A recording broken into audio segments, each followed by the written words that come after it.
Salam.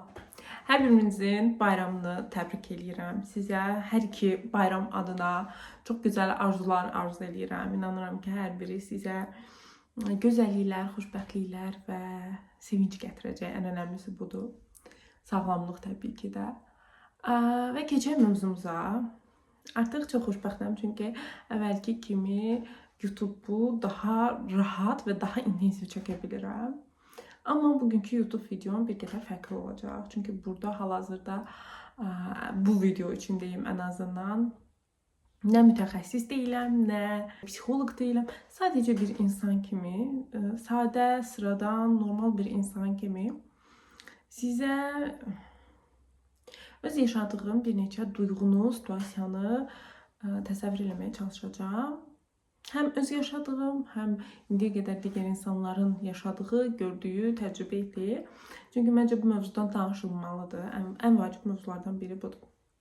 Hal-hazırda bütün cəmiyyətlərdə, istər şərqdə, istər qərbdə kapitalizmin fəsadlarını görürük.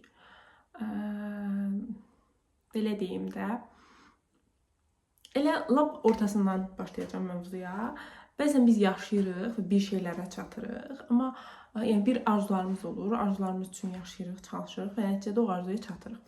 Amma sonra da görürük ki, bu arzu bizim arzumuz deyilmiş. Əslində bizim heç buna ehtiyacımız da yox imiş. Bəs niyə bunu istəyirmişik? Ya hər kəs bunu istədiyi üçün ola bilər, çox məşhur olduğu üçün, amma bizə lazım olmadığı üçün, ya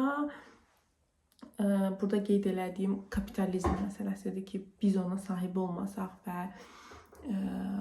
buna çatmasaq uğurlu olmayacağıq. Bunun da təbii ki, tam kökündə müqayisə edilmək, uğurlu olmaq istəyi, özünü təsdiq eləmə və digər sxemlər yata bilir. Təbii ki, bu insana görə və insanın yaşadıqlarına görə dəyişir ki, biz onun lap kökünə gedəndə tapa bilirik ki, orada nə var. Bir Instagram videom var, orada öz itlə bağlı olan qorxumdan danışıram və bunu belə deyim də çalışıram ki, bunu dəf eləyim özümdə. Amma əslində orada izah etmək istədiyim şey buydu ki, bəzi həyatda problemlərimiz var, qorxularımız var, amma o yolu dəyişəndən sonra bizim heç həmin situasiyalarla qarşılaşmadığımız üçün həmin qorxuya, belə deyim də, məruz qalmırıq və ümumiyyətlə qorxunu dəyişdirməyə ehtiyacımız olmur. Əslində həyatdakı bəzi situasiyalarda belədir ki, biz bəzi şeylər yaşayırıq, amma yolumuzu dəyişəndən sonra, çevrəmizi dəyişəndən sonra bizim heç o problemi həll etməyə ehtiyacımız da qalmır. Bu bütün problemlərə aiddirmi? Yox. Təbii ki, mənim burada qeyd etdiyim bir fobiyaydı. Bir qorxuydu, hansı ki, bu gündəlik həyatımda mənə mane törətmirdi. Sadəcə mən onu həll etməli idim və həll elədim. Amma daha ciddi problemlər, bizim özümüzlə bağlı olan məsələlər varsa və əgər mövzudursa, bəli, onlar mütləq həll edilməlidir. Onlar mütləq bizlə bir qarşı-qarşıya qoyulmalıdır. Belə deyim də, bizim sxemlərimiz, mənfi sxemlərimizdən gedir söhbət. Mən onlara hər birinə bir şəxs kimi yanaşıram və onları qoyub qarşımıza danışmaq lazımdır, baxmaq lazımdır. O necə yaranıb, nə zaman yaranıb, hansı hadisədən sonra yaranıb. Biz onu necə həll edə bilərik, necə dəyişdirə bilərik. Və öz həyatımıza dəyişdirdikdən sonra necə tətbiq eləyə bilərik. Çünki bir şey götürürsünüz, yeni bir şey qoyursunuz və onu həyatınıza adaptasiya edirsiniz, etməyə çalışırsınız. Bu da məsələnin bir hissəsi. Məsələnin digər bir hissəsi isə bizim duyğularımızdır. Mənim də çox tez-tez danışdığım bir mövzudur bu.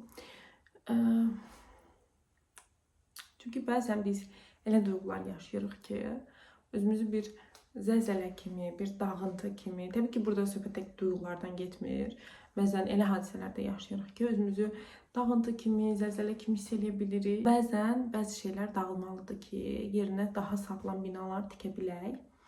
Təbii ki, burada da tikən biz oluruq, tikən tərəf biz oluruq, düzəldən tərəf biz oluruq. Bəzən bunu özümüzə elə bilirik, amma çox zaman təbii ki, mütəxəssisin köməyi ilə. Və ən önəmlisi, həmin onları həll etdikdən sonra, özümüzü daha yaxşı hiss etdikdən sonra, daha yuxarı frekansda hiss elədikdən sonra həyatımızda belə hər şeyin sırayla düzgün getməyi, olduğu kimi getməyi, daha rahat və daha yaxşı getməyi insanı o qədər gözəl hiss elətdirir. Bu məsələnin pozitiv bir tərəfi. Amma məsələnin bir də o hadisələri yaşayarkən, o qəlb qırıqlıqlarını bədənimizdə daşıyarkən, daha sonra günün necə keçdiyini başa düşməyərək, eyni situasiyanın içində. Çünki burada fiziki olaraq bir işlər görürük, amma beyin oradadır, o hadisədədir, o andadır, o zamandadır. Üstündən 5 il də keçsə, 10 il də keçsə, hansı ki beynimizin və bədənimizin nə yaş, nə də zaman bir anlayışı yoxdur. Ona görə beyin və bədən orada qala bilir, o hissdə. Çünki bizim bədənimizin, bizim əzələlərimizin yaddaşı var. Beynimizin də həmçinin. Ya onu qəbul edirəm ki, sən bu situasiyanı neçə yaşında yaşamısan. Məsələn, hələ də o situasiyadasansa, orada qalmısansa, beynin də oradadır və sənə dəfələrlə eyni şeyi yaşadır, eyni hadisənin içində olursan. Olur ki, biri ilə danışırsınız, amma həmin anda deyilə biləcək sözünüzü demirsiniz. Həmin situasiyanı, belə deyim də, yola verirsiniz, keçirdirirsiniz, sonra evə gəlirsiniz, başlayırsınız öz-özünüzə danışmağa. Sanki o insan orada qarşınızdaymış kimi, siz ona o sözləri yenidən deyilmişsiniz kimi. Ssenarini birini yazırsınız, bitirirsiniz, sonra ikincisinə keçirsiniz, ikincisini başqa cür yazırsınız ki, mən ona bunu deyə bilərdim, belə də davrana bilərdim, bu cür də reaksiya verə bilərdim. Biz buna elmdə həmin o gestalt yardımcı qalmağı deyirik ki, o gestalt orada tamamlanmalıdır. Deyilməyən sözlər, yardımcı cümlələr və s. onlar tamamlanmalıdır. Amma gündəlik həyatımız heç də kitablardan oxuduğumuz kimi o olmur. Bugünkü həyatımız o qədər qaçaqaçlıdır ki, o qədər belə başda danışdığım, məsələn, kapitalizm, şəhər həyatı, qaçaqaçlılıq tam da buydu, buna aid idi.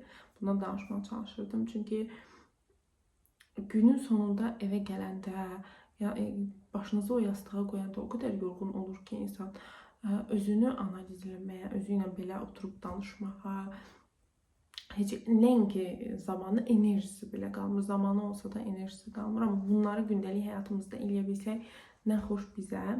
Qarşılıq danışdığımın fərqindəyəm. Çünki bugün dedim ki, sadəcə kameranı açacağam.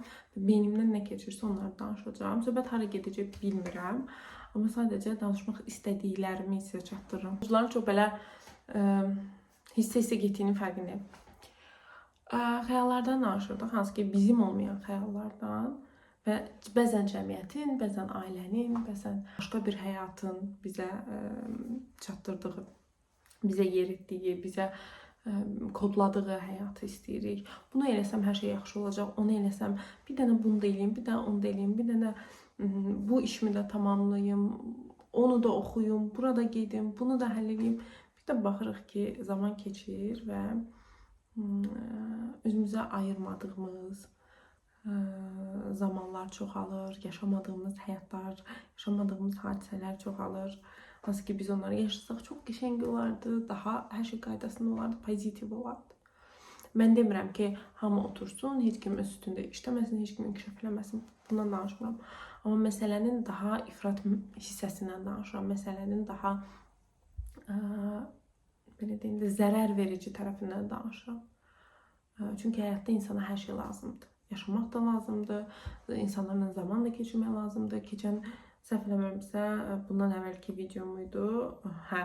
Tənhalıqdan danışmışdım, insanın sosial varlıq olmağından danışmışdım və hər bir insanın bu həyatda dünyaya gəldiyimiz andan, öldüyümüz ana qədər sosiallaşmağa ehtiyac olduğundan danışmışdım. Herkesin bir sosium olur, amma geniş, amma kiçik. Önemli olan sizin orada necə vaxt keçirməyinizdir, önemli olan sizin orada necə sosiallaşmağınızdır. Önemli olan sizin o həyatı qaçaqaçlı şəkildə, mərhələli şəkildə yaşamağınız deyil. Önemli olan həm onu balansda tutmaq, özünüzü inkişaf elətdirmək, bir həyatınızın, bir karyeranızın olması, həm də özünüzə zaman ayırmağınız, sevdiklərinizə zaman ayırmağınız, özünüzü düzgün şəkildə dinləməyiniz, bədəninizi, ruhunuzu, vücudunuzu dinləməyinizdir.